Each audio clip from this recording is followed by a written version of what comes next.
எபினேசரே எபினேசரே உங்க நாமத்தை நான் வார்த்தைகள் உண்மையாகட்டும், வார்த்தைகள் இருதயத்திலிருந்து வரட்டும். உயர்த்தணும் எபினேசரே எபினேசரே உங்க நாமத்தை நான் ஓய்வின்றி துதிக்கணும், சோர்வின்றி உயர்த்தணும். தாய் என்னை காணும் முன்னே என் கருவை கண்டவரே, தாய் என்னை காணும் முன்னே என் கருவை கண்டவர், அவயவமெல்லாம் உம்மாலானதே, என் அவயவமெல்லாம் உம்மாலானதே.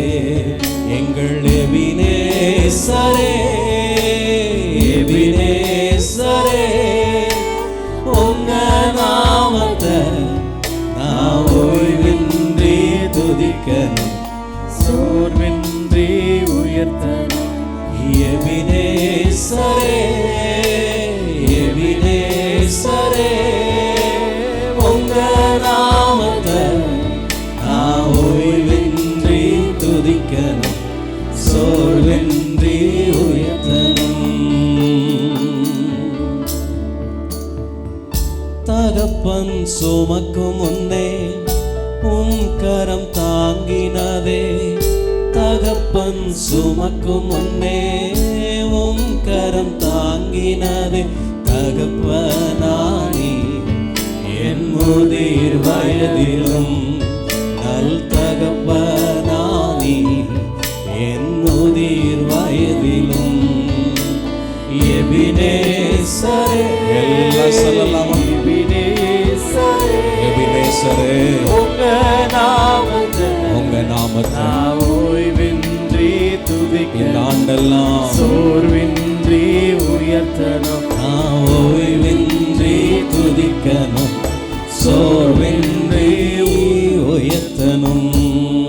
நல்ல கரந்தட்டி உங்க நாமத்தை நன்றியோடு ஸ்தோத்தரிக்கிற ஆண்டவரே, உங்க நாமத்தை நன்றி நிறைந்த இருதயத்தினால ஸ்தோத்தரிக்கிற ஆண்டவரே.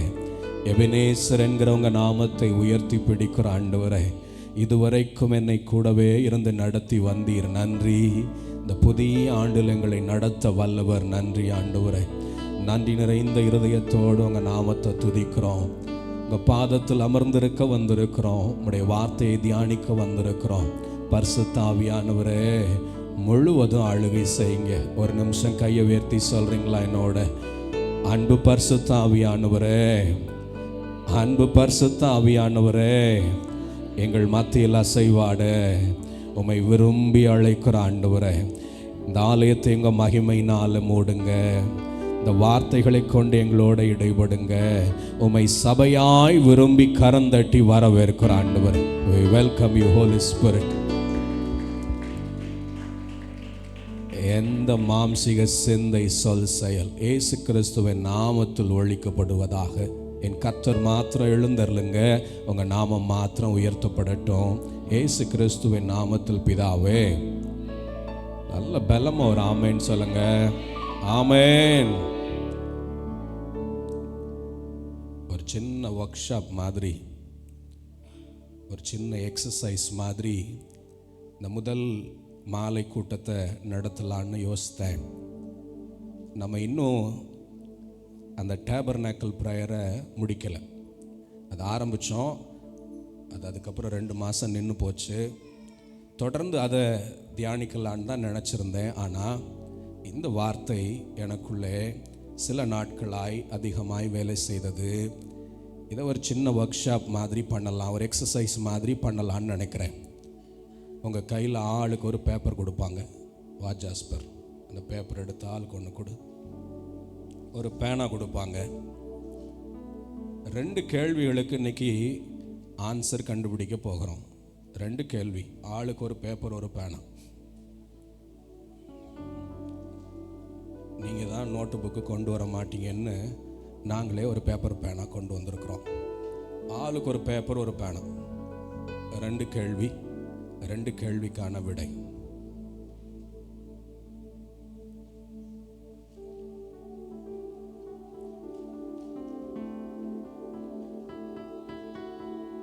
Mister money ready?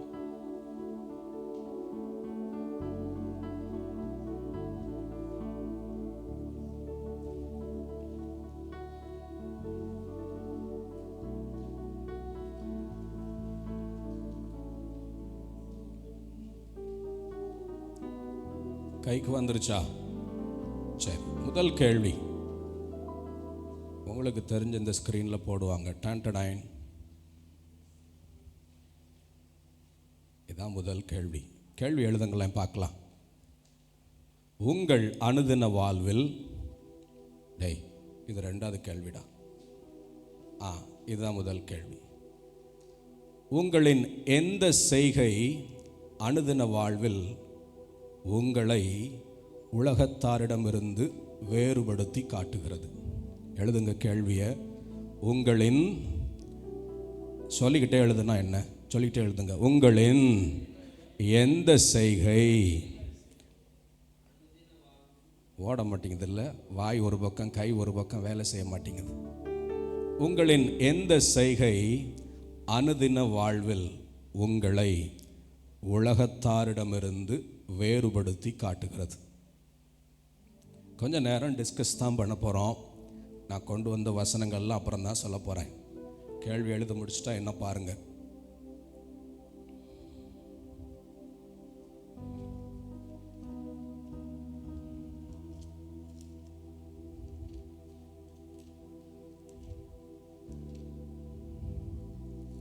ரொம்ப நேரம் ஆகுது. மொத்தமே 9 வார்த்தை தான் இருக்குது. எழுதியாச்சா? ரைட். எல்லாம் சேர்ந்து அப்படி என்னோட கூட சேர்ந்து இந்த வார்த்தையை, இந்த கேள்வியை திரும்பி உங்களுக்குள்ளே கேளுங்க பார்க்கலாம். உங்களின் எந்த செய்கை அனுதின வாழ்வில் உங்களை உலகத்தாரிடமிருந்து வேறுபடுத்தி காட்டுகிறது? நீங்கள் சொல்லலாம், யாரும் கூச்சப்பட வேண்டியதில்லை, ஒரு சின்ன டிஸ்கஷனாக தான் இதை கொண்டு போகணுன்னு நினைக்கிறேன். எது உங்களுக்கும் மற்றவர்களுக்கும், உங்கள் பக்கத்து வீட்டுக்காரங்க, உங்களோட கூட வேலை பார்க்குறவங்க, இல்லை உங்கள் தெருக்காரங்க, உங்கள் சொந்தக்காரங்க, இவங்கள்ட்ட இருந்து உங்களை எது வேறுபடுத்தி காட்டுகிறது? நான் கிறிஸ்துவை அறிந்தவன் என்கிறதை எப்படி உலகத்தாரிடமிருந்து நீங்கள் வேறுபடுத்தி கொள்ளுகிறீர்கள்?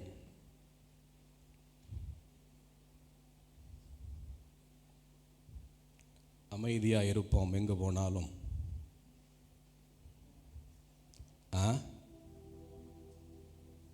சொல்லுங்களேன்.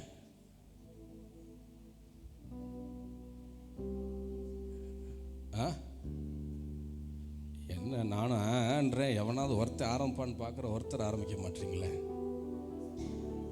உங்களின் எந்த செய்கை உங்கள் பக்கத்து வீட்டுக்காரங்களுக்கும் உங்களுக்கும் வித்தியாசத்தை காட்டுகிறது? உங்களின் எந்த மெயின்டெனன்ஸா? வாயின் வார்த்தைகள் எழுதிக்கங்க. வாயின் வார்த்தைகள். சரி, 1. சாட்சி உள்ள ஜீவியம். ஓகே. 2 ஜெபம். 3 ஆன்சர் வந்துருச்சு. இதுவே பெரிய விஷயம்தான். முடிஞ்சால் கரம் தட்டிருங்க, நான்லாம் வராதுன்னு தான் நினச்சேன். ரைட். வேற? மன்னிக்கிற குணம். 4. Very good. பொதுவாக ஷைனி சொல்லணுமே.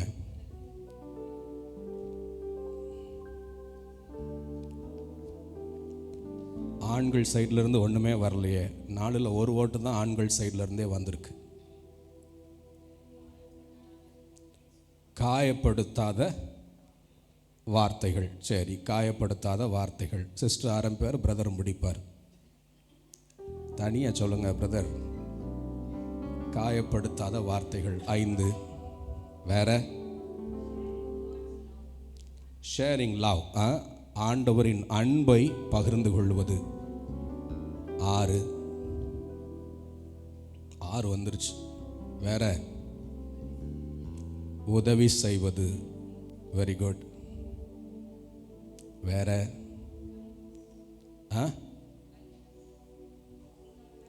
Kindness okay. இரக்க சுபாவம். இச்சை அடக்கம், வெரி குட். இச்சை அடக்கம் 8. யாராவது எழுதியிருக்கீங்களா? எத்தனை வந்திருக்கு? 8 9? 9. 10 முடிங்க பார்ப்பலாம் ரவுண்டா. 1 கண்ணே கண்ணு. 10 முடிங்க. நீடிய பொறுமை. நீ என்ன ஒன்றா சொல்கிற? பைபிளை மூடி வச்சுட்டு சொல்லு.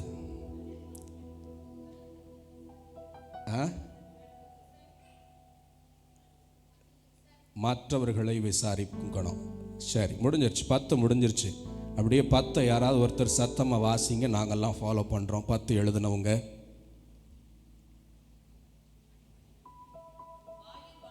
வாயின் வார்த்தைகள், சாட்சியின் ஜீவியம், ஜெபம், மன்னிக்கிற குணம், காயப்படுத்தாத வார்த்தை,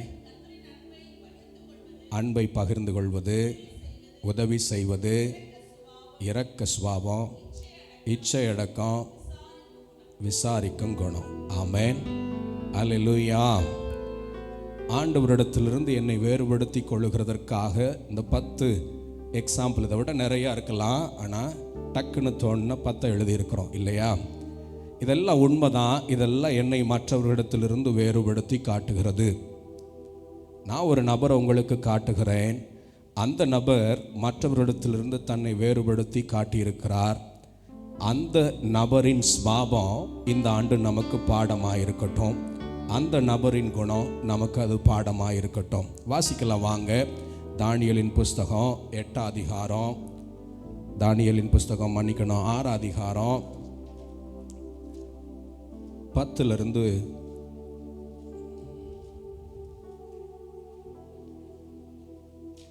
6 அதிகாரம் 10 வாசிக்கிறேன். சேர்ந்து வாசிக்கிறீங்களா? மானிட்டரில் போட்டாங்க, சேர்ந்து வாசிங்க.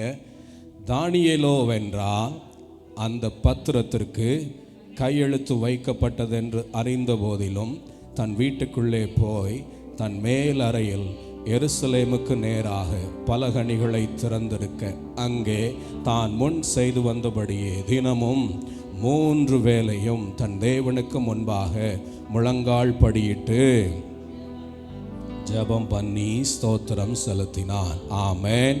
அல்லேலூயா. இந்த சம்பவத்தை கொஞ்சம் போல நீங்கள் திரும்ப அசை போடுங்க. அவன் பேரில் ஏதாகிலும் தவறு கண்டுபிடிக்கலாமான்னு. எப்படி வெளியிலிருந்து அடிமையாக வந்தான், வெளியிலிருந்து வேலைக்காரனாக கூட்டு வந்தாங்க. அரண்மனையில் வேலைக்காரனாக இருக்கிறதுக்கு ஆளாளுக்கு அசிஸ்டண்ட்டாக வச்சுக்கலாம், ஒரு கிளர்க்காக வச்சுக்கலாம், ஒரு பியூனாக வச்சுக்கலான்னு சூஸ் பண்ணி வெளியே இருந்து கூட்டிகிட்டு வந்த ஆட்கள் இவர்களெல்லாம். ஆனால் இன்று ராஜாவுக்கு அடுத்த ஸ்தானத்தில் இருக்கிற பிரதானிகளில் ஒருவனாய் இருக்கிறார். ராஜா அவர்கள் எல்லாருக்கும் மேலாய் இவரை உயர்த்த தீர்மானம் பண்ணி கொண்டிருக்கிறார், நினைத்து கொண்டிருக்கிறார். அப்படித்தான் அந்த அதிகாரத்தின் தொடக்கத்தில் இருக்க 3 பிரதானிகள் உண்டு. மொத்த பாபிலோன் சாம்ராஜ்யத்தை ஆளுகிறதற்கு அந்தந்த நாட்டு சிற்றரசுகள் எல்லாம் ரிப்போர்ட் பண்ணுறதுக்கு 3 தலைமை பிரைம் மினிஸ்டர் உண்டு. அந்த 3ல் ஒரு பிரைம் மினிஸ்டர் இவர். ராஜா நினைக்கிறார் இந்த 3 பேருக்கும் மேலே இவனை கொண்டு வந்துடணும். அவ்வளவு நாலேஜபிள் பர்சன், அவ்வளவு சின்சியர் பர்சன்னு யோசித்து கொண்டே இருக்கிறார். மேபி பக்கத்தில் இருக்கவங்களோட பேசியிருப்பாருன்னு நினைக்கிறேன். இது பயங்கர கோபம் வருது உள்ளூர்காரங்களுக்கு. வெளியிருந்து அடிமையாய் வந்த இவன் நமக்கு மேலே வேகமாய் போய்கொண்டே இருக்கிறானே, இவன்கிட்ட ஏதாகிலும் ஒன்றை கண்டுபிடிச்சு ராஜாட்ட இல்லாதது பொல்லாததை சொல்லி இவனுடைய பதவியை பறிக்கணும்னு திங்க் பண்ணிக்கிட்டே இருக்கிறாங்க. ஒரு தடயமும் கிடைக்கல அவன் வேலை செய்கிற இடத்துல. கடைசியில் இவன் நம்மளை விட என்னையா வித்தியாசமாக இருக்கிறான், இவனுக்கு நமக்கு இருக்கிற இந்த வித்தியாசம் என்ன அப்படின்னு பார்த்தா, நம்மளை விட அவன் தனியாக ஒரு ஓரமாக ஒவ்வொரு நாளும் 3 தடவை ஒதுங்கி போகிறான். அவன் ஏதோ ஒன்று வித்தியாசமாக பண்ணுறான். அது என்னன்னு கொஞ்சம் கவனிச்சுட்டு வான்னு ஒருத்தனை அனுப்பிவிட்டா அவன் பார்த்துட்டு சொல்கிறான், ஐயா 3 நேரமும் தனியாக ஒதுங்கி போகிறாருல்ல, தனியாக நம்மளை விட்டு வெளியே போகிறாருல்ல, அவர் அங்கே போய் ஒரு ஜன்னலை திறந்துக்கிட்டு முழங்கால் போட்டு ஆண்டவரே ஆண்டவரேன்னு என்னமோ சொல்லிக்கிட்டே இருக்கிறாரு. 3 நேரம் இதைத்தான் சொல்கிறாரு அப்படின்னு வந்து சொல்லியிருக்கிறான். அவங்க புரிஞ்சுக்கிட்டாங்க, நமக்கு அவனுக்கும் உள்ள வித்தியாசம், அவன் நிறைய ஜெபம் பண்ணுறாயா, அவங்க ஆண்டவரோடு அவன் நிறைய நெருக்கமாக இருக்கிறான், நிறைய ஜெபத்தில் இருக்கிறான்.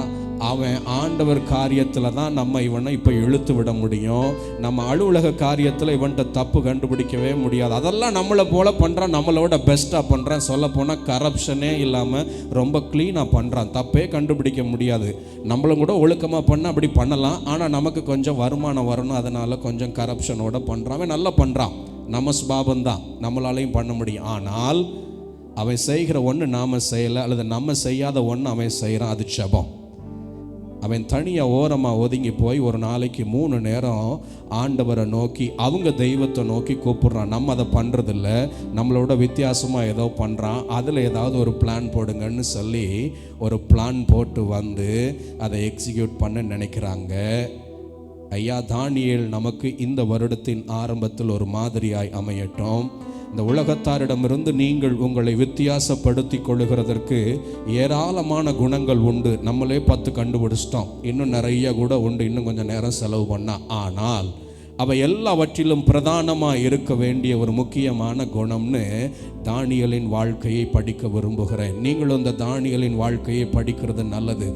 உங்களுக்கும் மற்றவர்களுக்கும் ஒரு வித்தியாசத்தை நீங்கள் உண்டு பண்ண வேண்டுமானால் அது உங்கள் ஜெபமாய் மாத்திரம் இருக்கட்டும் இந்த ஆண்டு. ஒரு ஆமென் சொல்லுங்க. ஹல்லேலூயா. என் பக்கத்து வீட்டுக்கும் எனக்கு உள்ள வித்தியாசம், என் சக விசுவாசிக்கும் எனக்கு உள்ள வித்தியாசம், என் உறவுகளுக்கும் எனக்கு உள்ள வித்தியாசம், எனக்கும் என் ஆண்டவருக்கும் இடையே நான் செலவழிக்கும் என் ஜெப நேரங்களாய் இருக்கட்டும். நான் எந்த அளவுக்கு ஆண்டவரை ஜெபத்தில் நெருங்கி நிற்கிறேனோ அது என்னை வித்தியாசப்படுத்துகிற ஒரு அடையாளமாய் மாறட்டும். ஆமென். ஹல்லேலூயா. பக்கத்தில் பார்த்து சொல்லுங்க, என் ஜெபம், சத்தமாக சொல்லுங்க, என் ஜெபம் என் அடையாளமாய் மாறட்டும். மற்றவர்கள் பார்த்தா சொல்லணும், இந்த ஆள் ஜெபிக்கிற ஆளுன்னு சொல்லணும். என் பக்கத்து வீட்டுக்காரங்க பார்த்தா சொல்லணும், ஏதாவதுன்னா அவன்கிட்ட போய் ஜெபிக்கலாம் வாங்கன்னு சொல்லணும். என் ஆஃபீஸில் சொல்லணும், ஏதாவது நெருக்கம்னா வந்து ஐயா ஜோம் பண்றியான்னு கேட்கணும். மற்றவர்களுக்கும் எனக்கும் உள்ள வித்தியாசம், அது பிரதான வித்தியாசம் நான் ஏறெடுக்கிற ஜெபமாக இருக்கட்டும். ஆமென். ஹல்லேலூயா. தானியேல் 3 வேலை, த பிஸியஸ்ட் பர்சன், ஒரு நாட்டை ஆளுகிறவர், பிஸியஸ்ட் பர்சன், 3 வேலையும் ஆண்டவருக்காய் ஒதுக்கி ஆண்டவரை தேட அவரால் முடிகிறது. அப்படின்னா நம்மளால் நிச்சயமாக இதை தேட முடியும். நம்மளால் முடிஞ்சால் 3 வேலையும் தேட முடியும். ஆமான்னா ஒரு ஆமேன்னு சொல்லுங்க. அப்படியே ஆகட்டும் உங்களுக்கும். நான் ஸ்டார்ட் பண்ணியிருக்கிறேன் இந்த 1 ஜனவரியிலேருந்து. ஏன் நானும் மத்தியானம் ஜோம் பண்ணக்கூடாது? நமக்கு தான் லஞ்ச் பிரேக் இருக்கு, நமக்கு தான் தனி ரூமு தானே, நம்ம பாட்டுக்கு கொஞ்சம் நேரம் தனியாக இருந்தால் என்ன அப்படின்னு நானும் ஸ்டார்ட் பண்ணியிருக்கிறேன். நான் விசுவாசிக்கிறேன், தொடர்ந்து அதை செய்வேன் என்று. ஐயா, என் ஜெபம் காலை மாலை இரவு நான் ஏறெடுக்கிற ஜெபம் என்னை என் சுற்றத்தாரிடத்திலிருந்து வேறு பிரித்து காட்டட்டும் இந்த ஆண்டு. ஆமென். கையை உயர்த்தி சொல்லுங்க, என் ஜெபம் 3 வேளையும் நான் ஜெபிக்கிற என் ஜெபம் காலை மாலை இரவு நான் ஜெபிக்கிற என் ஜெபம் மற்றவர்களிடத்திலிருந்து என்னை வேறு பிரித்து காட்டட்டும். ஒரு ஆமென் சொல்லுங்க. ஹல்லேலூயா. ஜெபம் சுவாசமாகவும், வேதம் உணவாகவும், ஆவியானவர் நான் குடிக்கும் நீராகவும் மாறட்டும்ன்ற வாஞ்ச நமக்குள்ள இந்த 26 எழும்பட்டும். ஆமென். ஆமென். ஜெபம் என்னவா இருக்கணும் சொல்லுங்களேன் சத்தமா. ஜெபம் சுவாசமாகவும், வேதம் உணவாகவும், ஆவியானவர் நான் குடிக்கும் நீராகவும். இந்த 3 இல்லாமல் நாள் கடக்கிறதில்ல. இந்த 3 இல்லாமல் மனுஷன் உயிர் வாழ்கிறதில்ல. இந்த 3 இல்லாமல் ஒரு விசுவாசியாகிய நானும் வாழ்கிறது வீணாக இருக்கட்டும். இந்த 3ஐயும் நேரத்துக்கு நேரம் சரியாய் தேடுகிறது போல, இந்த 3ஐயும் எவ்வளவு ருசியாக, எவ்வளவு ஹெல்த்தியாக, எவ்வளவு ஆசையாய் இல்லை வாலண்டியராக அனிச்சையாய் நான் விரும்பலனாலும் விரும்பினாலும் அது தானாய் நடக்கிறது போல என் கிறிஸ்தவ வாழ்க்கையும் அனிச்சையாய் ஜெபத்தையும் அனிச்சையாய் வேதத்தையும் அனிச்சையாய் ஆவியானவரையும் தொடர்ந்து பிடித்து கொள்ளுகிறதாய் இருக்கட்டும். இது 26 என் கிறிஸ்தவ வாழ்க்கையாய் இருக்கட்டும். ஆமென், ஹல்லேலூயா. அவரை பார்த்து உங்கள் விருப்பத்தை சொல்லுங்க பார்க்கலாம். நம்மளால முடியாது. ஒரு உணர்ச்சி வசமாக பேசி அப்படியே எந்தூசியாஸ்டிக்காக வெளியே போய் 2 நாள் ஃபாலோ பண்ணுற பிஹேவியருக்காக வரல. ஆவியின் பலத்தினாலே நான் பலன் கொண்டு சாட்சியாய் நிற்கணும். ஆமென். ஆவியானவர் தான் ஒரு மனிதனை பலப்படுத்துகிறார். அவர் தான் ஒரு மனிதனை சாட்சியாய் நிறுத்துகிறார். ஆவியின் பலத்தினாலே இதாகும். கை உயர்த்தி கேளுங்க. ஆண்டவரே, இதை நான் விரும்புகிறேன்னு கேளுங்க. அவரை தேடுகிற, அவரின் உறவில் விரும்பி பழகுகிற, நெருங்கி போகிற இந்த வார்த்தைகள் அவர் காதுக்கு மிகவும் இனியவைகளாய் இருக்கும். கை உயர்த்தி சொல்லுங்க, ஆண்டவரே, நல்ல சத்தமாக சொல்லுங்க, ஆண்டவரே, என் வாழ்க்கையில் இந்த 26 ஜெபம் சுவாசமாய் மாறட்டும் ஆண்டவரே. ஒவ்வொரு நாளின் சுவாசம் போல ஜெபம் மாறட்டும் ஆண்டவரே. என்னை மற்றவர்களிடத்திலிருந்து வேறுபடுத்தி காட்டட்டும் ஆண்டவரே. என் அலுவலகத்தில் வேறுபடுத்தட்டும், நான் குடியிருக்கிற வீடுகளில் என்னை வேறுபடுத்தட்டும், என் உறவுகளில் வேறுபடுத்தட்டும், என் கூடவே இருக்கிற என் மனைவி பிள்ளைகளிடத்தில் என்னை வேறுபடுத்தி காட்டட்டும் ஆண்டவரே. என் ஜெபம் என் அடையாளமாய் மாறட்டும் ஆண்டவரே. நான் அதையே விரும்புகிறேன்னு சொல்லுங்க. ஐயா, ஆலயத்தில் வந்து கேட்கிறேன், என் ஜெபம் எனது அடையாளமாய் மாறட்டும் ஆண்டவரே. என்னை வேறுபடுத்துகிற அடையாளமாய் மாறட்டும். ஆமென். ஜெப ஆவி ஊற்றுமையா, நான் ஜெபிக்கணும் ஜெபிக்கணுமே. ஜெபமாய் ஜெபமாய் கண்ணை மூடி அவரை மாத்திரம் பார்த்து, வேற யாரையும் பார்க்காதீங்க. சின்சியரா இந்த பர்பஸ் ஆஃப் த வேர்ட். ஆமென்.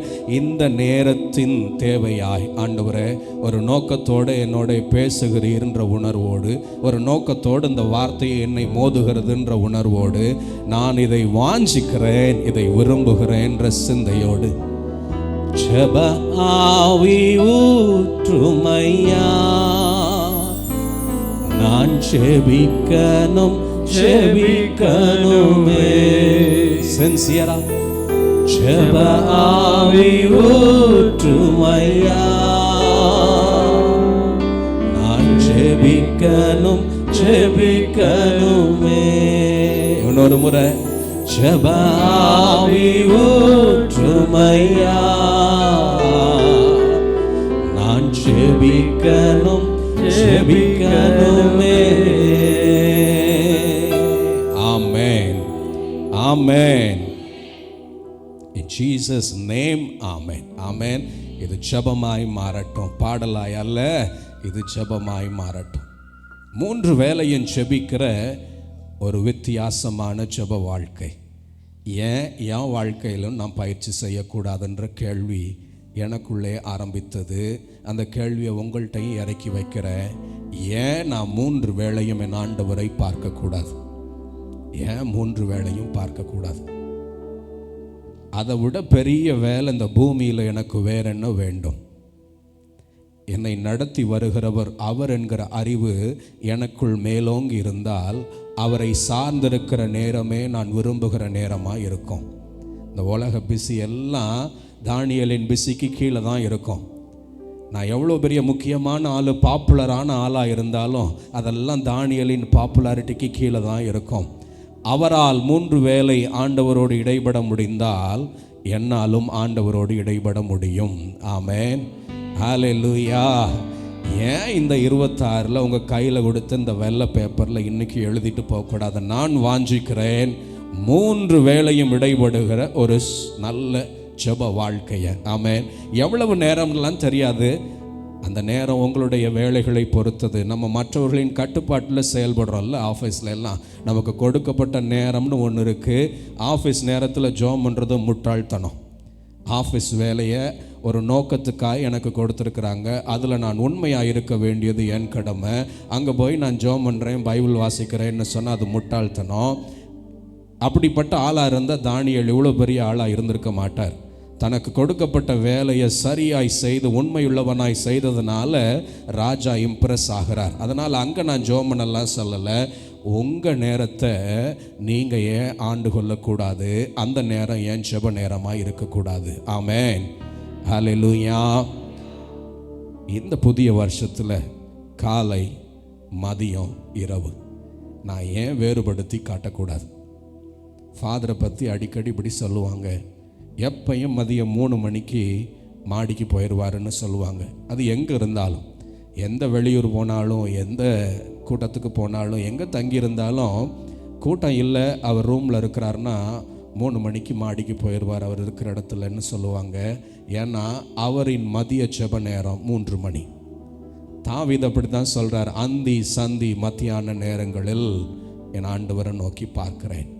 தானியேல் காட்டி கொடுக்கிறார், 3 வேளையும் பலகணியை திறந்து எருசலேமுக்கு நேராய் என் கர்த்தரை ஸ்தோத்திரம் பண்ணுவேன். ஆமென், ஹல்லேலூயா.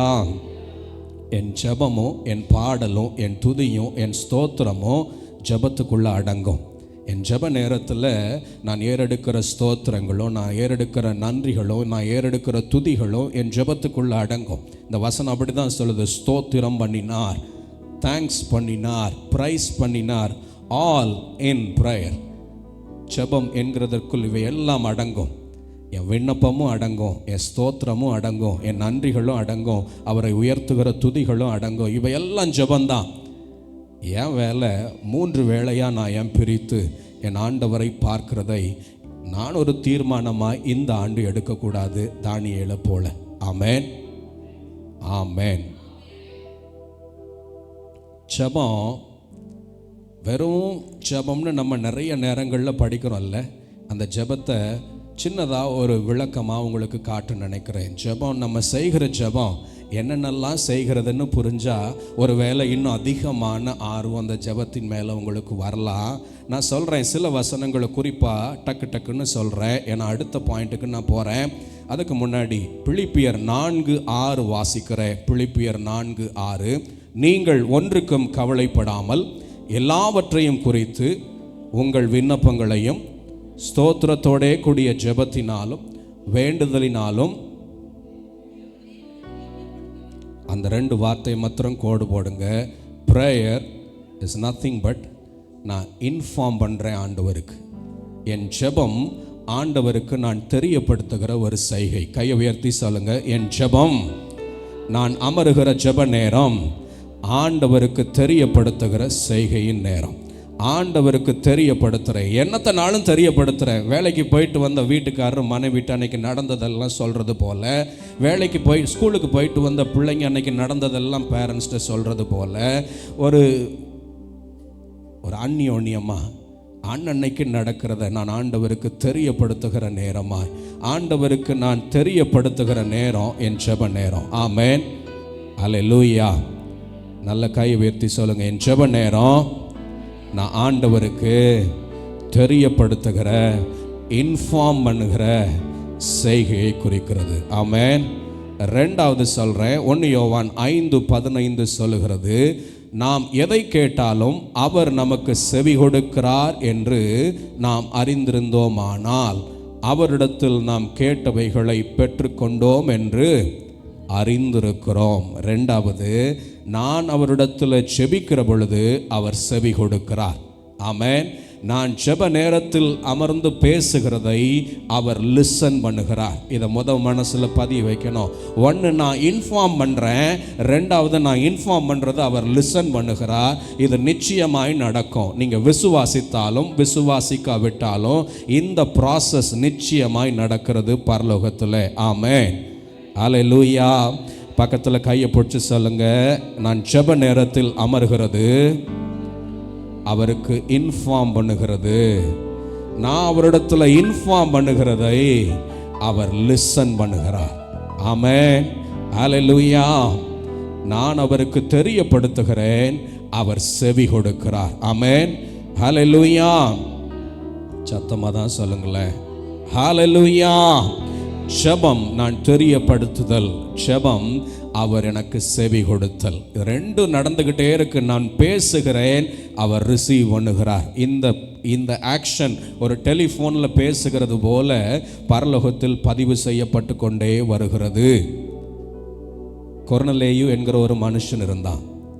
அவனை குறித்த அறிமுக வார்த்தையை நீங்கள் படித்து பார்த்தீங்கன்னா வாங்க பார்க்கலாம். அப்போஸ்தலர் நடபடிகள் 10ஆம் அதிகாரத்துக்கு வாங்க. 4ஆம் வசனம் எடுத்துகிட்டு வந்திருக்கிறேன். நீங்கள் 1லிருந்து வீட்டில் போய் படிங்க. ஆனால் 4ஆம் வசனம் நான் படிக்கிறேன். அவனை உற்று பார்த்து, எல்லாம் படிங்க. அவனை உற்று பார்த்து, ஏன் எல்லாம் படிங்களேன். அவனை உற்று பார்த்து பயந்து, ஆண்டவரே என்ன என்றான். அப்பொழுது அவன், உன் ஜெபங்களும் உன் தருமங்களும் தேவனுக்கு நினைப்பூட்டுதலாக அவர் சந்நிதியில் வந்தெட்டி இருக்கிறது. ஆமென். ஹல்லேலூயா. ஜெபத்தில் நான் தெரியப்படுத்துகிறேன், என் ஜெபத்தில் அவர் லிசன் பண்ணுகிறார். என் ஜெபம் அவருக்கு நினைப்பூட்டுதலாய் அவர் மேஜையின் மீதே எந்நேரமும் இருக்கிறது. ஆமென். நான் ஏறெடுக்கிற ஒவ்வொரு வார்த்தைகளும் பதிவேட்டில் பதிவு செய்யப்படுகிறது.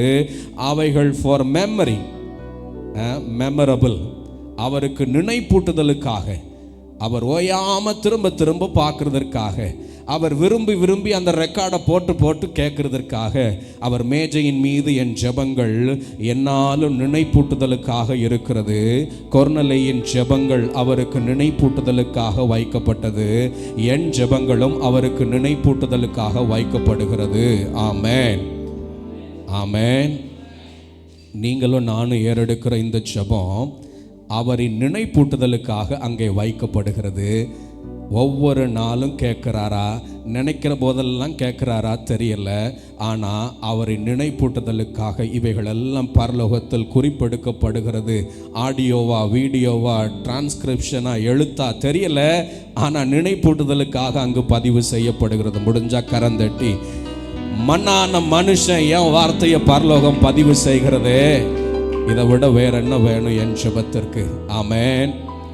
வெளிப்படுத்தின விசேஷம் 5ஆம் அதிகாரம் சொல்லுது, பரிசுத்தவான்களின் ஜெபங்களாகிய தூபங்களை ஆட்டுக்குட்டியானவருக்கு முன்னால ஒவ்வொரு நாளும் அங்க இருக்கிற கூடாரத்தில், அங்க இருக்கிற ஆசரிப்பு கூடாரத்தில், அந்த தெய்வீக கூடாரத்தில் ஒவ்வொரு நாளும் தூபங்களாய் பரிசுத்தவான்களின் ஜெபங்கள் அவருக்கு முன்பாக சுகந்த வாசனையாய் செலுத்தப்பட்டு கொண்டிருக்கிறது. ஆமென். ஹல்லேலூயா. நீங்களும் நானும் ஏறெடுக்கிற ஜெபம் நேரத்தை கடத்துகிறதற்கு அல்ல. நீங்களும் நானும் ஜெபம்னு அமர்கிறது ஒரு டைம் பாஸாக இல்லை, ஒரு போரிங் ஆக்டிவிட்டியாக இல்லை. இந்த ஜெபத்துக்கு ஒரு பெரிய பலன் உண்டு, ஒரு பெரிய பேக்ரவுண்ட் உண்டு, பரலோக காரியம், இவைகள் பெரிய பெரிய ரகசியங்கள் உண்டு. நான் தெரியப்படுத்துகிறேன்னு பரலோகம் பதிவு செய்யும். ஆண்டவர் லிசன் பண்ணார்னு பரலோகம் பதிவு செய்யும். நினைப்பூட்டுதலுக்காக டேபிளில் எந்நேரமும் வைத்திருக்கிறார்னு நான் அறிந்து கொள்ளுகிறேன். ஆமென். ஹல்லேலூயா. இந்த ஜெபம் மோசேயை போல என்னை சிநேகித உறவுக்குள் கொண்டு போகும். நான் தொடர்ந்து இந்த ஜெபத்தை மாத்திரம் விடாமல் பின்பற்றி கொண்டே இருப்பேனே ஆகில், இந்த ஜெபத்தை நேசித்து அவரோடு இருக்கிற உறவான நேரமாய் நேசித்து இந்த ஜெபத்தை மாத்திரம் நான் தொடர்ந்து கொண்டே இருப்பேனே ஆகில், நானும் மோசேயை போல சிநேகித வட்டத்துக்குள்ளே நுழைந்துருவேன். மோசேயின் பிரதான அடையாளமே 40 நாள் உண்ணாம குடியாம உலகத்தை பார்க்காம சரீரத்தை பார்க்காம இந்த எல்லா கச்சன்னு கச்சடாவை விட்டுட்டு மலைக்கு ஏறி போய் அவர் சமூகத்திலே காத்திருக்க விரும்பின அந்த உறவை ஆண்டவர் மெச்சினார். அவனை சிநேகித வட்டத்துக்குள்ள கொண்டு வந்தார். என் ஜெபம் என்னை சிநேகித வட்டத்துக்குள்ள கொண்டு போய் சேர்க்கும். ஆமென்.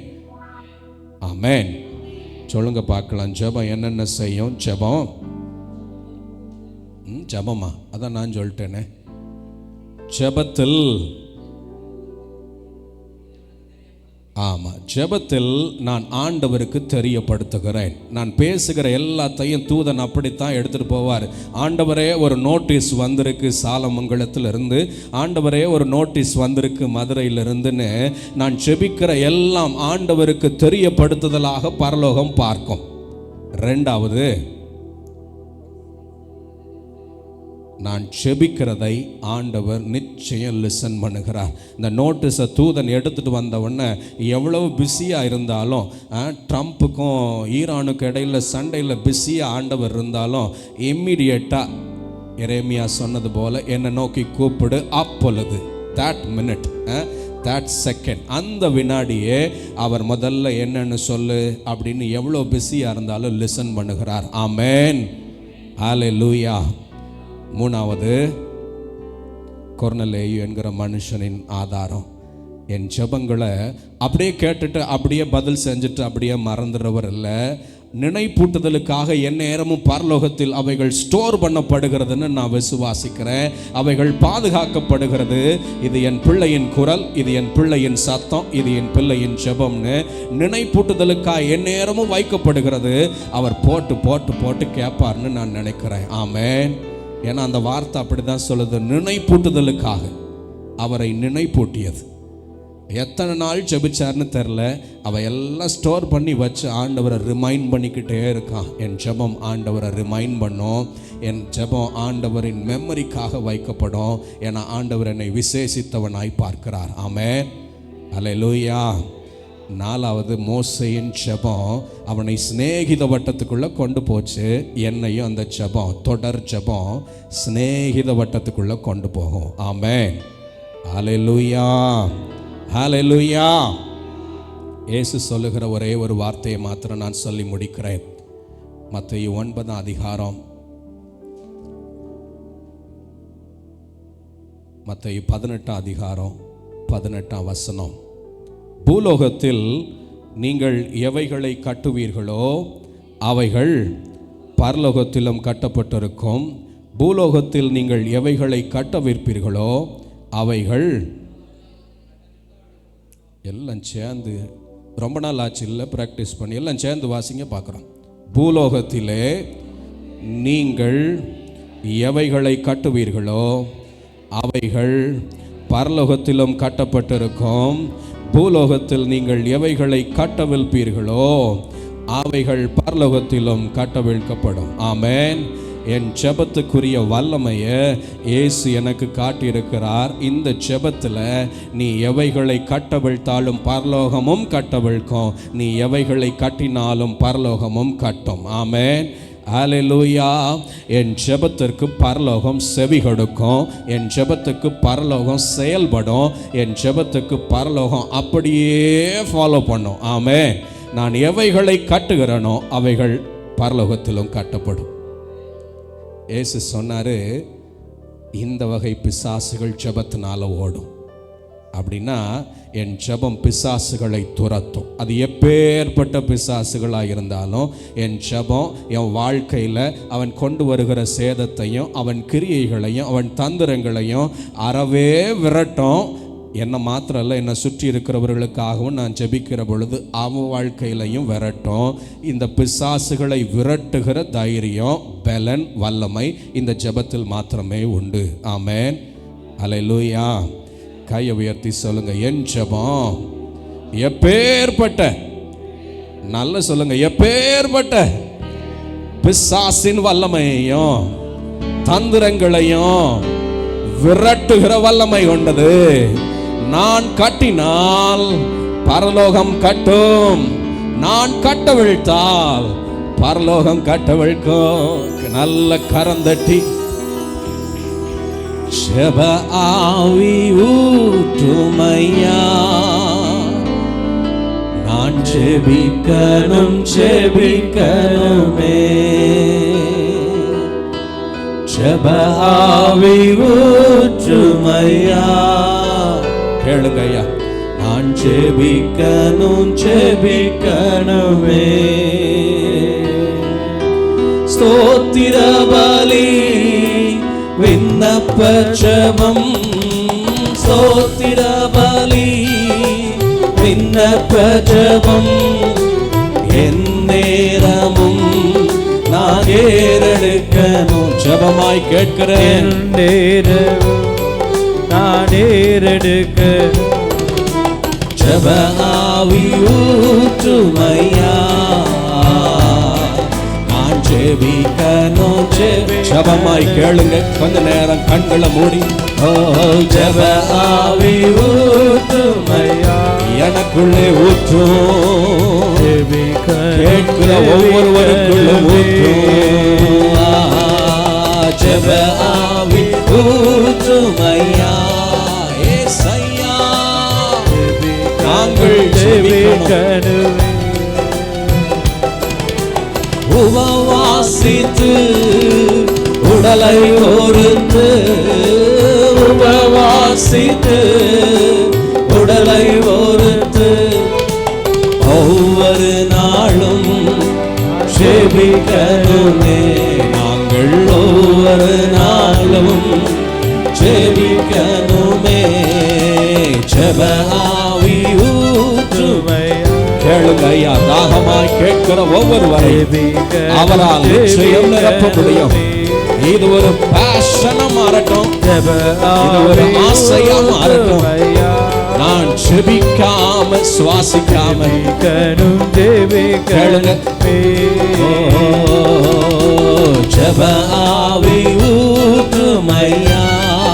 அவரை பார்த்து கேட்கிறீங்களா?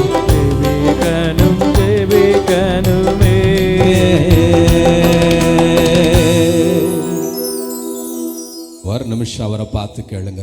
எங்கள் அன்பின் பரலோக தகப்பனே, இந்த ஜெப ஆவி வேணும்னு வாஞ்சிக்கிற ஆண்டவரே, வாய் திறந்து கேளுங்களேன். ஒரு நிமிஷம் உங்களுக்கான நேரமாய் பயன்படுத்தி கொள்ளுங்க.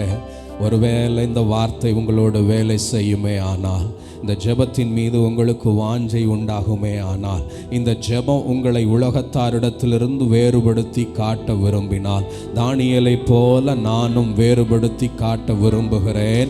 என் ஜெபம் என் அடையாளமாய் மாறட்டும். நான் பேசினால் அவர் கேட்கிறார்.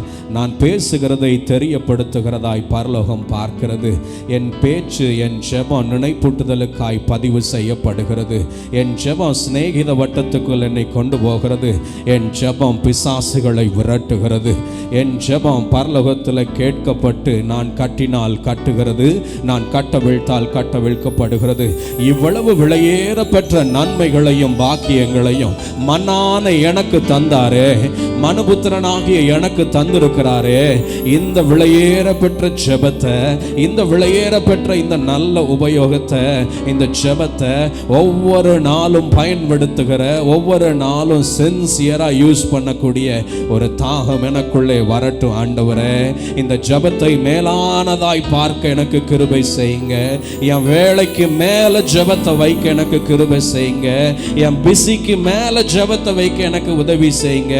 என் வீட்டு வேலைக்கு மேல ஜெபத்தை வைக்க எனக்கு உதவி செய்யுங்க. தானியேலை போல தன் நாட்டின் காரியங்கள் அலுவலகத்தை விட ஜெபத்தை முன்னாடி வச்சாரே, நானும் வைக்க ஆசைப்படுகிறேன். இந்த ஜெபம் என் அடையாளமாய் மாறட்டும் ஆண்டவரே. ஆசையாய் கேட்கிறேன், விருப்பமாய் கேட்கிறேன். இயேசு கிறிஸ்துவின் நாமத்தில் பிதாவே, ஆமென். முதல் குறிப்பு, முதல் 26 ஆண்டில் முதல் ஈவினிங் சர்வீஸில் நம்ம கையில் எடுத்த முதல் குறிப்பு, எது உங்களை வேறுபடுத்தி காட்ட வேண்டும்? ஜெபம் உங்களை வேறுபடுத்தி காட்ட வேண்டும். ஆமென், ஹல்லேலூயா. அதுதான் விசுவாசியின் அடையாளமாக இருக்கணும். என் வருஷம் ஏற ஏற ஏற என் ஜெபத்தின் நேரம் அதிகமாகணும். நான் ஆண்டவருக்குள்ளே நான் தாண்டி போகிற ஆண்டு, ஒவ்வொரு ஆண்டும் தாண்ட தாண்ட இந்த ஜெபம் அதிகரிக்கணுமே ஒழிய இந்த ஜெபம் குறைஞ்சிடக்கூடாது. ஏன்னா பெரிய தந்திரம் பிசாசு என்ன பண்ணுவான், நம்மளை பிஸியாக கொண்டு போய் ஆக்டிவாக வச்சிருவான். ஒன்று ஆஃபீஸில் ஆக்டிவாக வச்சிருவான், இல்லை ஸ்பிரிச்சுவலாகவே ஆக்டிவாக வச்சிருவான். ஜெபத்தை மறக்க செய்து விடுகிறான். நான் சுவாசத்தை மறந்து உயிர் வாழுகிறது கடினமே, ஆனால் ஜெபத்தை மறந்து உயிர் வாழுகிறதும் விசுவாச வாழ்க்கையில் கடினம். ஆமென், ஹல்லேலூயா. ஒரு ஆமென் பலமா சொல்லுங்க பார்க்கலாம். பெஞ்சமின் பிராங்க்லின் ஒரு நல்ல ஆவிக்குரிய மனுஷன், வெளிநாட்டு மனுஷன் சொன்னதை எழுதிட்டு வந்திருக்கிறேன். Work as if you were to live 100 years. வேலை பாருங்க, 100 வருஷத்துக்கு உயிர் வாழுகிறது போல. Work as if you were to live 100 years. Pray as if you were to die tomorrow.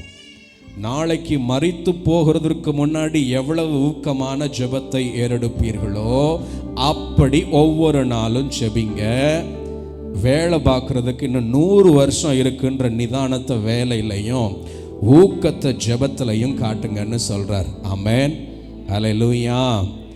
Work as if 100 வருஷம் I have. Pray as if tomorrow I am going to die. நாளைக்கு மரிப்பேனே ஆகில் எவ்வளவு ஊக்கமாய் ஜெபிப்பேனோ, எவ்வளவு சிரத்தையோடு ஜெபிப்பேனோ அப்படி ஒவ்வொரு நாளும் ஜெபிங்க. உங்கள் பிஸியை, உங்கள் வேலை இன்னும் 100 வருஷம் இருக்குது, எவ்வளவு நிதானமாக பண்ணுவேனோ அவ்வளவு நிதானமாக பண்ணுங்க. என் வேகம் வேலையில் இல்லை, என் வேகம் ப்ரேயரில் இருக்கணுன்றார். ஆமென், ஹல்லேலூயா. குயிக்காக சொல்லுங்க பார்க்கலாம். ப்ரேயர் உங்கள் இல்லை ப்ரேயர் உங்கள் பார்வைக்கு என்னென்னலாம் செய்யும்னு சில வசனங்களை காட்டியிருக்கிறேன். முதல்ல என்ன செய்யும்?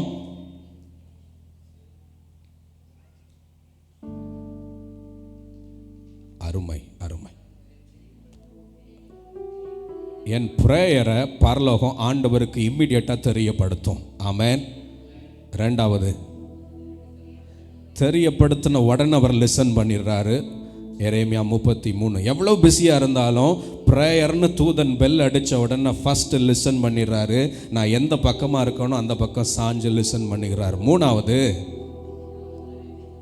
ப்ரேயர் நினைப்பூட்டுதலுக்காய் பரலோகத்தில் ஸ்டோர் பண்ணப்படுகிறது. அவைகள் நினைப்பூட்டுதலுக்காக, ஃபார் ஹிஸ் மெமரி. அவர் எப்பப்பெல்லாம் நம்ம அந்த காலத்தில் வந்த க்ரீட்டிங் கார்டை இன்னும் பொத்தி வச்சுருக்கிறோம் இல்லை, அவர் அனுப்புனது, அவங்க அனுப்புனது நினைப்பூட்டுதலுக்காக எடுத்து பார்க்குறோம் இல்லை, அப்பா ஞாபகமாக இன்னும் அவர் கல்யாண வேஷ்டியை பீரோக்குள்ளேயே வச்சுருக்கோம் இல்லை, இப்படி ஒவ்வொன்றையும் நினைவுக்காக வைக்கிறோம் இல்லை. அந்த மாதிரி என் ஜெபங்களையும் ஆண்டவர் பரலோகத்தில் ஸ்டோர் பண்ணி வைக்கிறார். அவருக்கு நான் நேசத்தின் உச்சம். நான் ஜெபிக்கிற என் வார்த்தைகள் அவருக்கு மெமரியாய் ஸ்டோர் பண்ணி வைக்கப்படுகிறது. ஆமென், ஹல்லேலூயா. நினைப்பூட்டுதலுக்காய் பரலோகத்தில் வைக்கப்படுகிறது. 4, என் ஜெபம் சிநேகித வட்டத்துக்குள்ள என்ன கொண்டு போகும். மோசேயை போல நான் செபிக்க செபிக்க செபிக்க சின்சியராக ஜெபத்திலும் அந்த உறவையும் விரும்ப விரும்ப ஆண்டவர் நோ மோர், நீ மனுஷனே இல்லையா, நீ என்னோட சிநேகிதன்னு என்னை சிநேகித வட்டத்துக்குள்ளே கொண்டு வருகிறார். நான் புதிய வட்டத்துக்குள்ளே நுழைகிறேன். அது எனக்கும் ஆண்டவருக்குமான ஒரு பர்சனல், எ மோஸ்ட் க்ளோசஸ்ட் ரிலேஷன்ஷிப். ஆமென். கடைசியா 5th என்ன? என் ஜெபம் பவர்ஃபுல். என் பிரேயர் பிசாசுகளை துரத்தும். இவ்வகை பிசாசுகள் ஜெபத்தினாலும் உபவாசத்தினாலுமே அன்றி, ஜெபந்தான் பிசாசுகளை விரட்டும். ஜெபந்தான் பிசாசின் கிரியையை என் வீட்டை விட்டு விரட்டும். ஜெபந்தான் என் தலைமுறைகளை பிசாசின் ஆளுகையிலிருந்து துரத்தும். ஜெபந்தான் என் சர்க்கிள் எல்லாவற்றிலும் பிசாசின் செயல்பாடுகளை தவிடுபடியாக்கும். நான் கட்டினால் பரலோகம் கட்டும், நான் கட்டவிழ்த்தால் பரலோகமும் கட்டவிழ்க்கும். ஆமென், ஹல்லேலூயா. ஜெபம் ரொம்ப அவசியம். 26 ஜெபம் உங்கள் அடையாளமாய் மாறட்டும். ஆமென். ரைட், மிச்சம் இருக்கிற ஒரு 15-20 நிமிஷம் 2வது குவெஸ்டின் போடு தம்பி.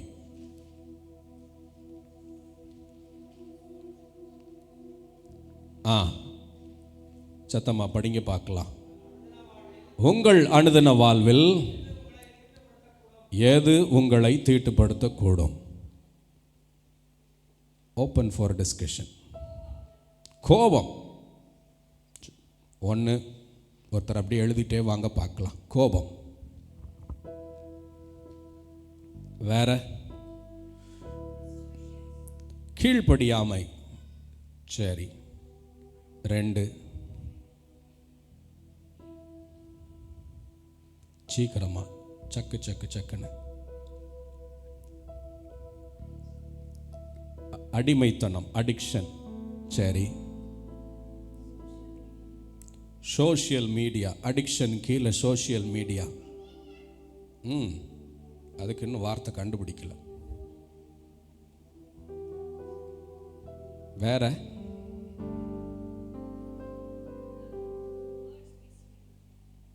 என்ன மேடம்? நாம் பேசுகிற வார்த்தைகள் நம்மை தீட்டுப்படுத்தலாம். Very good. பொறாமைகள். ஓகே. என்ன பிரதர்? பொய். பொய். கடைசி ஐச பிரதர் ஒன்று சொல்லி முடிப்பார். சொல்லுங்க. திருடுறதா? அப்படி போயிட வேண்டியதான். பொய், திருட்டு, களவு. சரி, நேரம் இல்லை. எல்லாம் சொன்னதை கேட்டோம். சம்மரைஸ்லாம் பண்ண போகிறதில்ல. எது உங்களை அதிகமாய் தீட்டுப்படுத்தும்?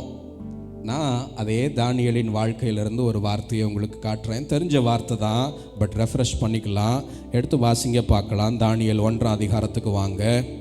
தானியேல் 1ஆம் அதிகாரம் 8ஆம் வசனத்தை எல்லாம் சேர்ந்து வாசிக்கலாம் பாருங்க. 1:8. தானியேல் பக்கம் 1028. தானியேல் 1:8 வாசிங்க.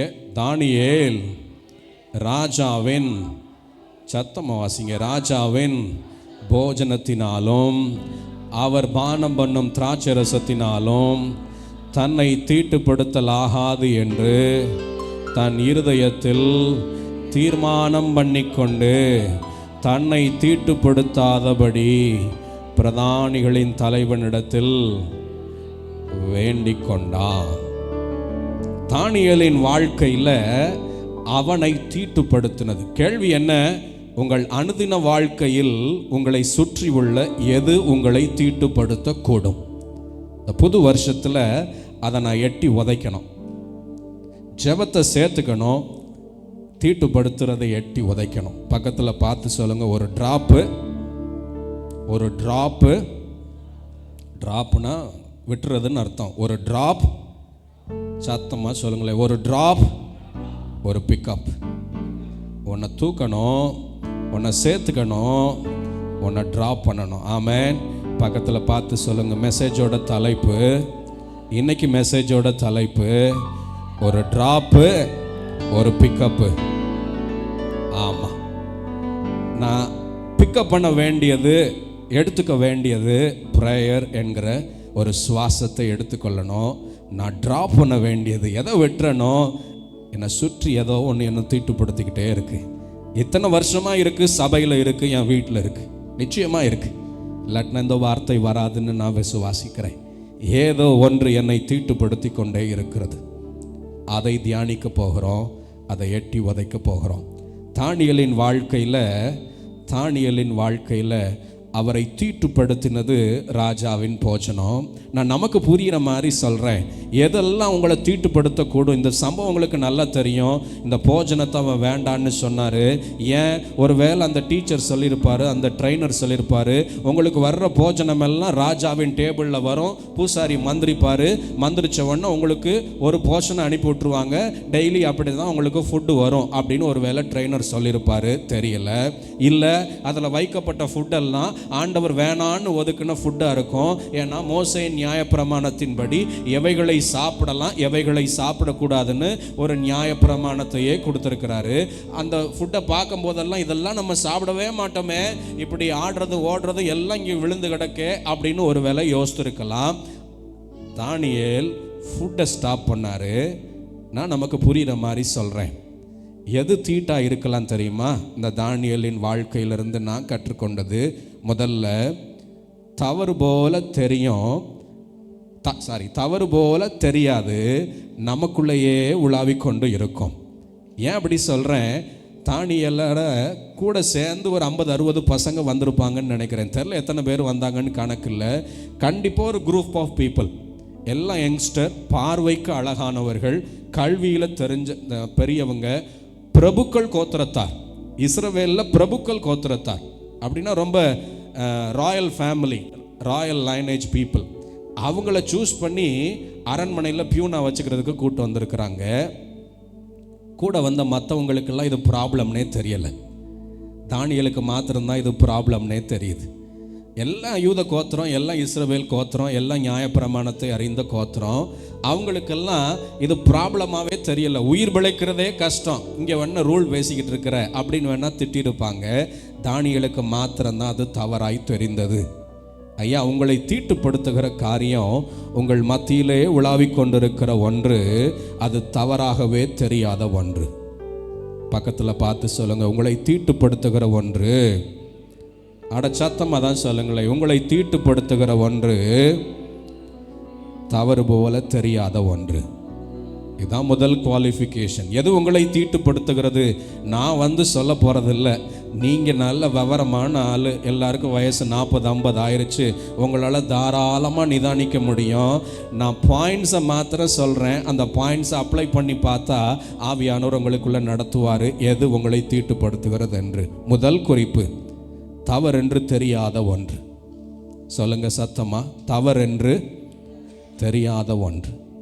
மற்றவர்களுக்கு தவறுனே தெரியாது, எனக்கும் தவறுனே தெரியாது. ஏன்னா என்னை தீட்டுப்படுத்தி கொண்டிருக்கிறது, உங்களை தீட்டுப்படுத்தி கொண்டிருக்கிறது. தவறென்று தெரியாத ஒன்று எனக்குள்ளே இருக்கிறது, என் வீட்டுக்குள்ளே இருக்கிறது. ரெண்டாவது, தவிர்க்க முடியாத ஒன்று. ராஜாவின் போஜனத்தை தவிர்க்கவே முடியாது. மற்றவர்கள் பார்வைக்கு, தானியலை விட்டுட்டு அந்த மிச்சம் வந்த 50-100 பசங்கள் பார்வையில் பாருங்கள், தவிர்க்க முடியாத ஒன்று. இன்ஸ்ட்ரக்ஷன் வந்துருச்சு ட்ரெயினர்கிட்ட இருந்து, இதுதான் ஃபுட்டு, இப்படி தான் வரும், சாப்பிட்டா பிழைக்கலாம். இல்லைன்னா சாப்பாடை மாற்றி கொடுத்தாலே இந்த ட்ரெயினர் தலையை வெட்டிடுவாங்களாம், என்னை சங்காரம் பண்ணிடுவான் ராஜான்னு சொல்கிறார். சாப்பாடை மாற்றி கொடுத்தாலே, நான் சாப்பிட மாட்டேன்னு முரண்டு பிடிச்சா நிச்சயமாக தலையை வெட்டியிருப்பான். தவிர்க்க முடியாத ஒன்று. ரெண்டாவது குறிப்பு என்ன? சத்தமாக சொல்லுங்களேன். தவிர்க்க முடியாத ஒன்று. முதல் குறிப்பு என்ன? தவறென்று தெரியாத ஒன்று. நம்பர் 2, தவிர்க்க முடியாத ஒன்று. 3, நான் தேடி போக வேண்டிய அவசியமில்லாத ஒன்று. நான் தேடி எங்கேயும் அதை அலைந்து திரிய வேண்டியதில்லை, அது தானாய் என்னை தேடி வந்துடும். இந்த ஃபுட்டு அப்படி தான் வந்தது. இவங்கெல்லாம் தேடி போகலை இந்த தீட்டை, இந்த தீட்டு தேடி அவர்களை தேடி வந்தது. அவர்களை தேடி வந்தது. அலைந்து திரிந்து என்னை தீட்டுப்படுத்தி கொள்ள வேண்டிய அவசியம் இல்லை, அது தானாய் தேடி வந்து என்னை தீட்டுப்படுத்தும். 3ஐயும் அப்படியே நீங்கள் தியானிங்க வீட்டில் போய். 1, தவறென்று தெரியாத ஒன்று. 2, தவிர்க்க முடியாத ஒன்று. என் வாழ்க்கையில் அத்தியாவசியமான ஒன்றாய் அதை சத்துரு மாற்றி வைத்திருப்பான். என் வாழ்க்கையின் அவசியமான ஒன்றாய் சத்ரு அதை மாற்றி வைத்திருப்பான். என் குடும்பத்துக்கு மிக தேவை என்று அதை நியாயப்படுத்தி வைத்திருப்பான்.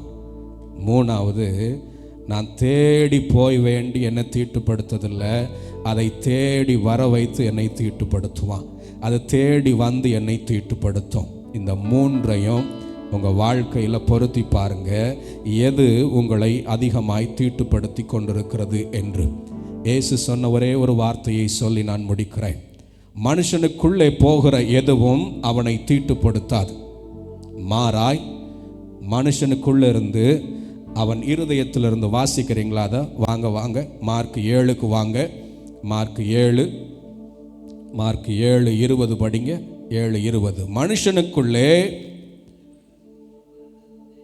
நான் சொல்கிறேன் நீங்கள் சொல்லுங்களேன். மனுஷனுக்குள்ளே இருந்து புறப்படுகிறதே மனுஷனை தீட்டுப்படுத்தும்.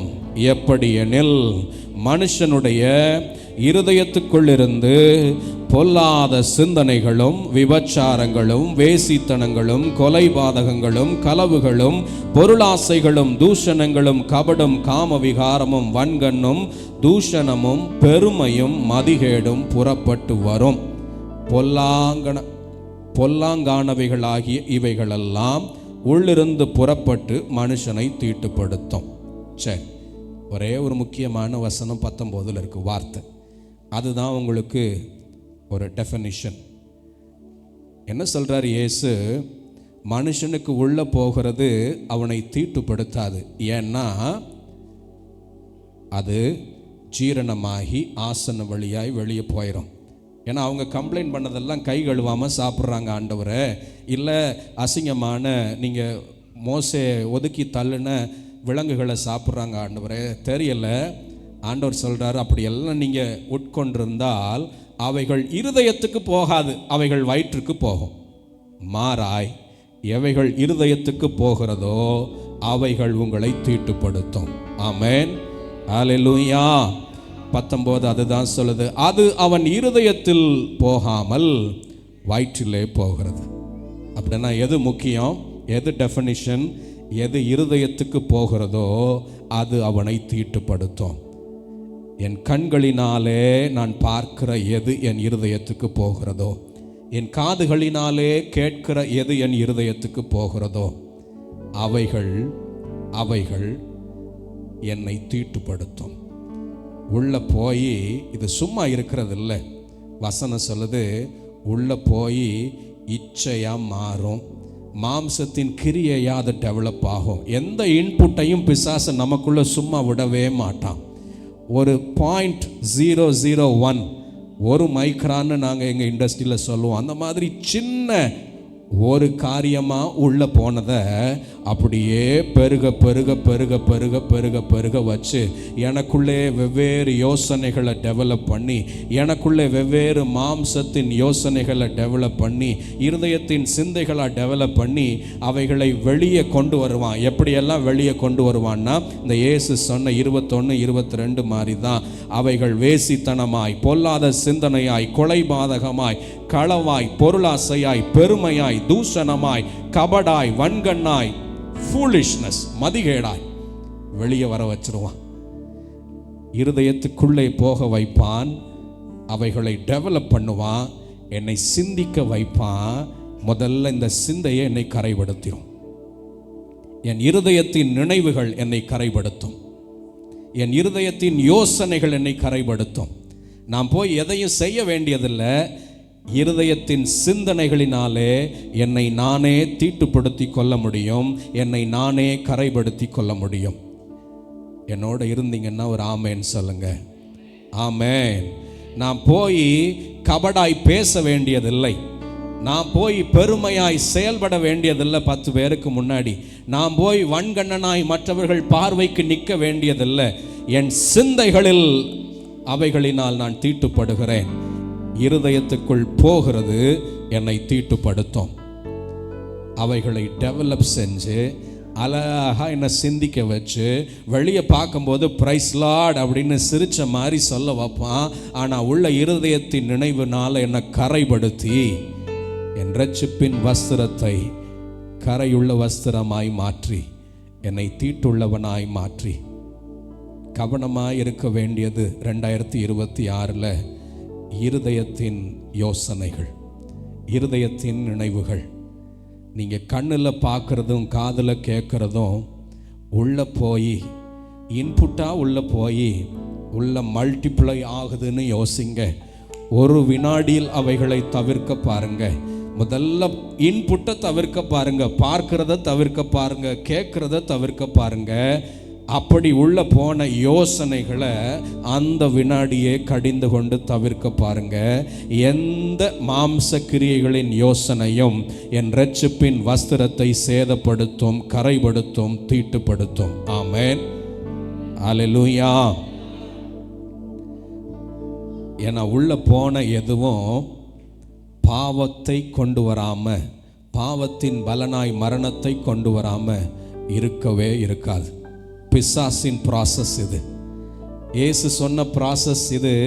உள்ள போகிறது வயிற்றுக்கு போயிடுச்சுன்னா தப்பு இல்லை, இருதயத்துக்கு போச்சுன்னா அவைகள் உங்களை தீட்டுப்படுத்தும், சேதப்படுத்தும். பிசாசு ஒரு ப்ராசஸ் வச்சிருக்கிறான். வாசித்து முடிக்கிறேன். யாக்கோப்பு 1:14-15. அவன் தன் சுய இச்சையினாலே இழுக்கப்பட்டு, இன்புட்டு இங்கே தான் போகுது, எங்கேயோ ஒரு இடத்துல கண்ணுலையோ காதுலையோ உள்ள போகுது, இழுக்கப்பட்டு சிக்குண்டு சோதிக்கப்படுகிறான். பின்பு உள்ள போனது கற்பந்தரிக்கும், பெருசாகும், மல்டிப்ளை ஆகும். 1 2 மாறும், 2 4 ஆகும், 4 40 ஆகும், 40 4000 மாறும். கற்பந்தரிக்கும். பாவம் பிறப்பிக்கப்படும். சிந்தையில் முதலில் பிறப்பிக்கப்படும், செயலில் அதே சிந்தையாய் இருக்கிற பொழுது செயலாகவும் மாறும். பாவத்தை பிறப்பிக்கும், என்னை கரைப்படுத்தும், என் ஆத்துமாவை மரணிக்க பண்ணும். இது பிசாசின் ப்ராசஸ். உங்கள் இருதயத்தின் நினைவுகளிலும் யோசனைகளிலும் சிந்தைகளிலும் கவனமாக இருக்க வேண்டியது 26 நீங்களும் நானும் எடுக்க வேண்டிய மிக முக்கியமான விஷயம். இந்த மாம்சத்தின் சிந்தைகளையும் இந்த மாம்சத்தின் யோசனைகளையும் நான் அறவே தவிர்ப்பேன்னு ஒரு தீர்மானம் எடுங்க. அதுதான் நீங்கள் ட்ராப் பண்ண வேண்டிய விஷயம். ஜெபத்தை பிக்கப் பண்ணுங்க. இந்த மாம்சத்தின் சிந்தைய, இந்த யோசனைகளை தயவாய் ட்ராப் பண்ணுங்க. ஐயா, தங்கள் வஸ்திரத்தை கரைபடுத்தின ஒரு மனிதனும் நிலைத்திருந்ததில்லை. நீங்களும் நானும் கிருபையில் நிலைத்திருக்கிறோம். ஆனால் வஸ்திரத்தை கரைபடுத்தின ஒருவனும் நிலைத்திருந்ததில்லை. சிம்சோனுக்கு சத்ரு வச்ச வலை கண்களில் வச்சான் வலைய. அங்கே தான் சிக்குண்டு போக வைத்தான். பார்க்க உள்ளே போனது, தாட்ஸாக டெவலப் ஆனது, அது செய்கையான பாவமாய் வெளியே வந்தது. அழைப்பை இழந்து போனான். சவுலுக்கு வலை விதித்தான். சவுலுக்கு கீழ்ப்படியாமை என்கிற வலையை விரிச்சான். சின்ன விஷயத்தில் கீழ்ப்படியாமல், சின்ன விஷயத்தில் கௌரவமாக பார்த்து கீழ்ப்படியாமையே செஞ்சுக்கிட்டே இருந்தா உள்ளே போச்சு, டெவலப் ஆச்சு. ஆண்டவர் விலகிட்டாரு, அழைப்பை இழந்து போனான். சின்ன நினைவுகளாய் நமக்கு அவன் விரிக்கிற வலைகள். அது எப்படி வருதுன்னு தெரியாது. அது ஒரு தவறுனே தோணாது, தவிர்க்கவே முடியாது.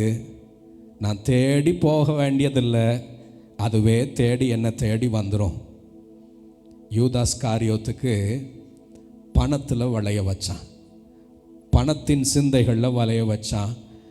அந்த வலை மெல்ல டெவலப் ஆகி அவன் ஆத்துமாவை மாய்த்து கொள்ள செய்தது. அழைப்பை இழந்து போனான். எனக்குள்ளே இருக்கிற இருதயத்தின் யோசனைகள் என் வஸ்திரத்தை கரைபடுத்தும். பரலோகம் தங்கள் வஸ்திரத்தை கரைபடுத்தாது இருக்கிற ஜனங்களை எதிர்பார்க்கிறது. சர்தை சபைக்கு சொன்னதை வீட்டில் போய் படிங்க. நீங்கள் வஸ்திரத்தை கரைபடாத ஜனங்கள் சில பேர் உங்கள்கிட்ட உண்டு, ஆனால் பெரும்பாலானோர், அதை மாத்திரம் வாஸ்து முடிக்கலாம். வாங்க, வெளிப்படுத்தினல் வாஸ்து முடிங்க. சர்தை சபைக்கு சொல்லப்பட்டது 3ஆம் அதிகாரம் 1-4 வரைக்கும் சொல்லி முடிக்க போகிறோம். சர்தை சபையின் தூதனுக்கு நீ எழுத வேண்டியது, எல்லாம் சேர்ந்து வாசிங்க. நீ எழுத வேண்டியது என்னவெனில், தேவனுடைய 7 ஆவிகளும் 7 நட்சத்திரங்களும் உடையவர் சொல்லுகிறதாவது, உங்கள் கிரியைகளை அறிந்திருக்கிறேன். நீ உயிருள்ளவைகள் என்று பெயர் பெற்றிருந்தும் செத்தவனாய் இருக்கிறாய். நீ விழித்து கொண்டு சாகிறதற்கு ஏதுவாய் இருக்கிறவைகளை ஸ்திரப்படுத்து. உன் கிரியைகள் தேவனுக்கு முன் நிறையுள்ளவைகளாக காணவில்லை. ஆகையால் நீ கேட்டு பெற்றுக்கொண்ட வகையை நினைவு கூர்ந்து அதை கை கொண்டு மனந்திரும்பு. நீ விழித்திராவிட்டால் திருடனை போல உன்மேல் வருவேன். நான் உன்மேல் வரும் வேளையை அறியாதிருப்பாய். ஆனாலும், வாசிங்க, ஆனாலும் தங்கள் வஸ்திரங்களை அசுசிப்படுத்தாத சில பேர் சர்தையிலும் உண்டு. அவர்கள் பாத்திரவான்கள் ஆனபடியினால் வெண் வஸ்திரம் தரித்து, எழுந்து நில்லுங்க பார்க்கலாம். நான் விட வேண்டியது என் இருதயத்தின் சிந்தைகள், பொல்லாத சிந்தைகள். சத்ரு அங்கே எனக்கு வலை விரிக்கிறான், சத்ரு அங்கே என்னை வீழ்த்துகிறான். என் சிந்தைகள் மெல்ல டெவலப் ஆகி என் வஸ்திரத்தை கரைபடுத்துகிறது. பார்க்கிறதற்கு நான் நல்ல செழிப்பான மரம் போல தோன்றினாலும் ஆண்டவர் வருகிற பொழுது நான் கனியற்றவனாய் இருக்கிறேன். இந்த சர்தை சபைக்கு சொல்லப்பட்டது போல, ஐயா, தேவனுக்கு முன்பாக நிறை உள்ளவைகளாக நான் காணவில்லை என்று ஒருவேளை என்னை குறித்தும் சொல்லலாம். நீ பார்க்கிறதற்கு ரொம்ப செழிப்பா இருக்கிறது போல தோன்றினாலும், நீ உயிர் உள்ளவன் என்று பெயர் பெற்றிருந்தாலும் செத்தவனாய் இருக்கிறாய்னு ஒரு நாள் என்னை பார்த்து பரலோகம் சொல்லக்கூடாது. ஆண்டவருக்கு முன்பாக இந்த கிரியைகள் நிறைவுள்ளவைகளாக இல்லைன்னு ஒரு நாள் என்னை பார்த்து சொல்லக்கூடாது. என் இருதயத்தின் சிந்தைகளில் கவனமாக இருக்க வேண்டியது, அந்த மாம்சத்தின் சிந்தைகளை ஒழிக்க வேண்டியது. அவைகளின் வஸ்திரத்தை தீட்டுப்படுத்தும், கரைப்படுத்தும். அவைகளை ஒழிக்க வேண்டியது என் வேலை. ஆமென். கையை உயர்த்தி ஜெபம் பண்ணி முடிக்கலாம். ஸ்தோத்திர ஆண்டவரே. எல்லாம் கொஞ்ச நேரம் வாய்களை திறந்து ஸ்தோத்திர ஆண்டவரே, மை ஸ்தோத்தரிக்கிறோம், மை ஸ்தோத்தரிக்கிறோம், மை ஸ்தோத்தரிக்கிறோம். ஐயா, ஜெப ஆவியை விரும்புகிறோம், ஜெபத்தை தாகமாய் தேட விரும்புகிறோம். இந்த புதிய ஆண்டில் ஜெபம் எனது அடையாளமாய் மாறட்டும் ஆண்டவரே. அவைகளை நான் சேர்த்து கொள்ள விரும்புகிறேன். ஐயா, என் இருதயத்தின் நினைவுகளையும் யோசனைகளையும் வரையறுக்க விரும்புகிறேன். பொல்லாத நினைவுகளினால் என்னை சேதப்படுத்த, என்னை தீட்டுப்படுத்த, என்னை காயப்படுத்த, என் வஸ்திரத்தை அசுசிப்படுத்த இனி ஒரு காலம் விடாமல் அவைகளை நான் வெறுத்து தள்ள, அவைகள் ஆரம்பித்த வினாடியே அவைகளை நான் உதைத்து தள்ள எனக்கு கிருபை தாங்க. இந்த வார்த்தை எனக்குள்ளே வேலை செய்வதாக இயேசு கிறிஸ்துவின் நாமத்தில் பிதாவே, ஆமென்.